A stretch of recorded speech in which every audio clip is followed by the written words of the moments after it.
Hey Geeks, so check it out. This isn't exactly an unboxing, but we've got some really cool gear to talk to you about today. As you noticed, Diego and I are wearing the newest Transformer pieces by 80stees.com. Thank you, Vanna Elliott. And of course, I'm on the right. Much welcome. The Autobot on the right, where it should be. And the Decepticon on the left. There you go. The American flag over here and Russia over there. Very well put, Diego.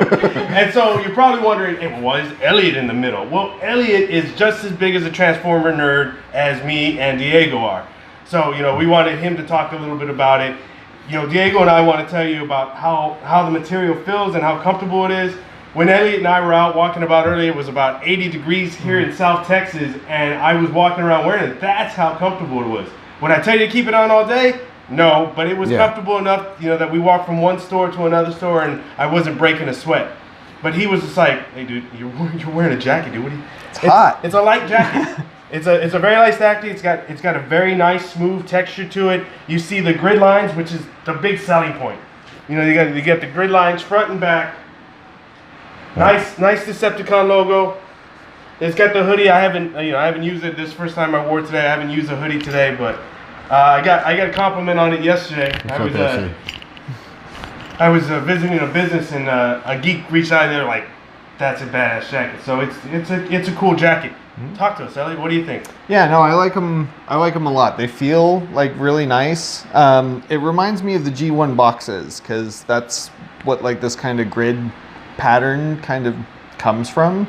The colors are super bright, and they look really high quality. The hoods have like a mesh in them, and they got the colors on the symbols and everything are just they're fantastic. They're a cool hoodie. And I'm not too fond of red, but just because of the grid work, and I guess as far as the way it just kind of what you can say blends, it kind of blends in. I can actually wear this, even though I'm not too fond of red, but being an Autobot symbol, it's not too much red.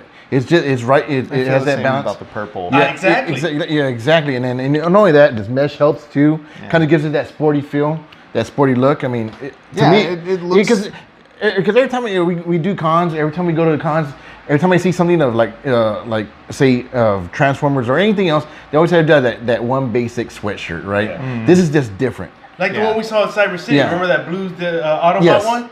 It's kind of cool, but I'm glad that we, It kind of gives it, for those that are into athletics, kind of gives you that Under Armour, that Nike, whatever. Yeah, it definitely feels like that material. Yeah, it kind of has that dry fit. Yeah, that dry fit.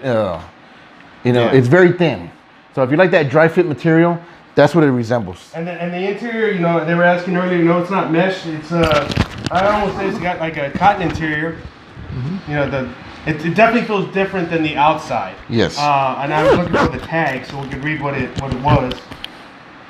But I like it. Again, it's very comfortable. You'll see us sporting it at cons. Definitely once we have Imaginarium at the booth, we'll be sporting it next to the Transformer pieces. What else? There was something else I was going to say. I don't know. Hey, talk to me about the eyes, because that's one of the things that collectors come up to us when they look at the Transformer pieces, and they're like, "Oh, the eyes aren't G1." Or the actually, a lot of people. These are the G1 eyes. Well, yeah, those are the G1 eyes. But what a lot of people, the biggest issue is not really the eyes. It's the form right here. It's this form right here. Mm-hmm. Michael Bay, what he does the diamond to where the G1 was more rounded. And if you see right here, it's rounded. Mm-hmm. So it's proportional. It's a G1. It's not the. It's not the change. Yeah, it's not the change one. Whatever. Yeah. So that's where the biggest dilemma is at. It's where is that diamond. Yeah. And then and then we're classic collectors, so that's why we picked this up. We definitely want to thank 80s Tees for working with us. For those wondering about sizes and price, it ranged from, I want to say, $65 to $80, just depending on your size. Again, these are first new to the market, so be sure to go to 80stees.com and order yours. I don't know if we posted them on Instagram, but I'll make sure to post them so you guys can see a still picture. You're watching the live video. You saw me do the 360. I don't know if Diego did. I did turn around. Yeah, I did turn around, but it's that I'm mic'd up. And I don't want to be pulling on Elliot here like Rachel did. Hey, you know what we need for our turnaround? We need the turnaround cymbal sound from the G1 phase. No. Or not, like on the video games. You see that? You lost me. You never seen those games? You never seen those games? Oh, who cares? All right. Hey, so for this edition of Geek Culture, here's some cool gear. We'll see you geeks next time.